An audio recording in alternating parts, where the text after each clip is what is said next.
Hi everyone, let us discuss this concept line integral of a vector field. Okay, so we consider U be an open subset of Rn, U which is an open subset of Rn, and we have a function f.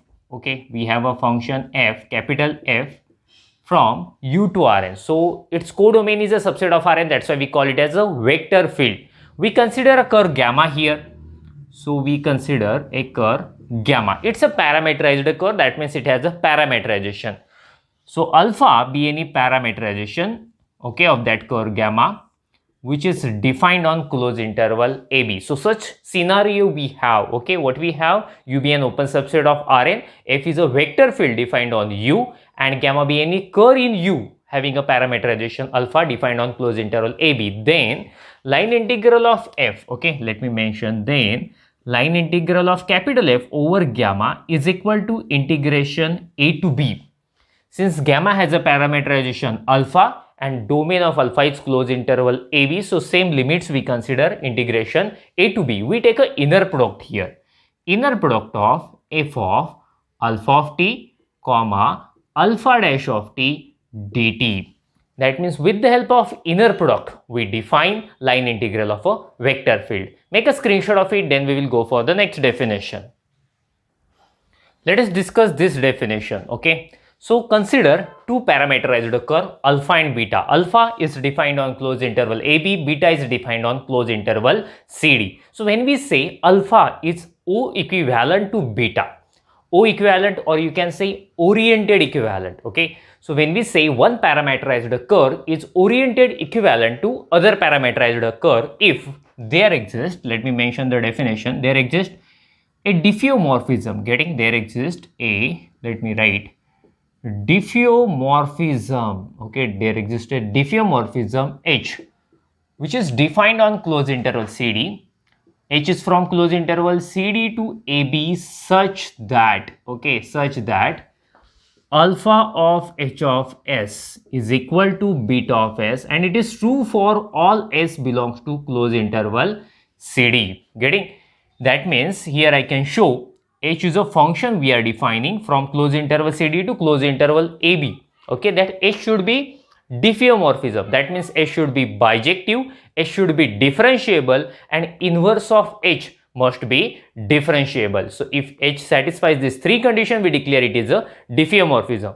So there should be a diffeomorphism from closed interval CD to AB such that alpha of H of S is equal to beta of S, and it should be true for all S belongs to closed interval CD. Getting? And one more condition is there, and H dash of S must be greater than 0 for all S belongs to closed interval CD. This condition also should satisfy. Then we say alpha is O equivalent to beta, or you can say a parameterized curve alpha is oriented equivalent to parameterized curve beta. Let us discuss one example. Take a screenshot of it, then we will go further.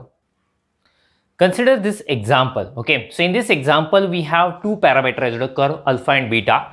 Both are defined on closed interval 0, 2 pi. Definition of alpha is alpha of t is equal to cos t, sin t, and definition of beta is beta of t is equal to cos t, minus sin t.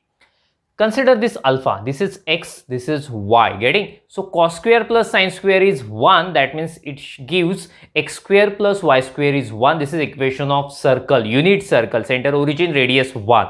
Similarly here, what is x? Cos t. What is y? Minus sin t. So x square plus y square, again we will have 1. So it represents also a unit circle in R2.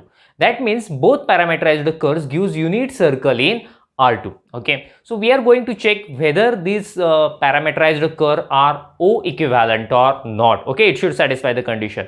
So let us consider one function h. Consider I am defining a function h. H of I should mention h defines from closed interval 0, 2 pi to close interval 0, 2 pi. Getting? Since alpha and beta have the same domain 0, 2 pi, so that's why h will be from 0 to 2 pi to 0 to 2 pi. Defined as, so we are defining h in this way, h of s is equal to 2 pi minus s. Okay, h of s is equal to 2 pi minus s. So clearly, okay, h is diffeomorphism. Okay, so clearly let me mention, clearly h is diffeomorphism. Okay, I'm writing it is clearly. Diffeomorphism means what? The function should be bijective, function should be differentiable, and its inverse should be differentiable. Clearly you can, that means easily you can prove it. H is bijective, that means it is both 1 1 and on 2. Getting? So yes, its derivative is also easily possible. If you find its inverse, then also its derivative is easily possible. So you can solve in rough that thing, but here I am mentioning clearly it is diffeomorphism. After that, it should satisfy the next condition. Alpha of h of s should be beta of s. Let us check.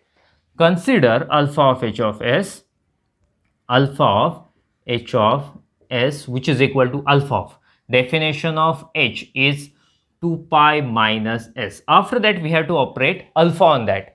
Definition of alpha is cos t comma sin t. So I should write cos, our t is 2 pi minus s now, 2 pi minus s, sin 2 pi minus s. Do you know the value of cos 2 pi minus s? It is cos s again. And what is value of sin 2 pi minus s? This is minus sin s.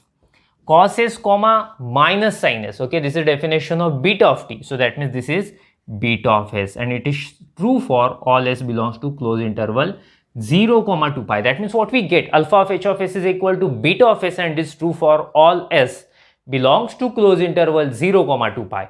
That means that condition is also satisfied. Clearly it is diffeomorphism, it satisfies this condition also. Let us discuss the last condition, which is very important, that is h dash of s must be greater than 0. Let us check.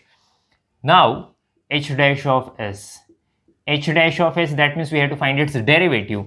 So derivative of 2 pi is 0, you know, and derivative of s is 1. But see, there is minus sign between them, so it is minus 1, which is less than 0. Actually, we were expecting its derivative of h must be greater than 0, but we are getting it is less than 0. So therefore, alpha is not O equivalent to beta. So let me mention, therefore, alpha is not O equivalent. O equivalent, that means oriented equivalent to beta. So in this example, we had two parameterized curve, okay, and we proved that these are not O equivalent. Okay, so make a screenshot of it, then we will stop. Thank you. Bye bye.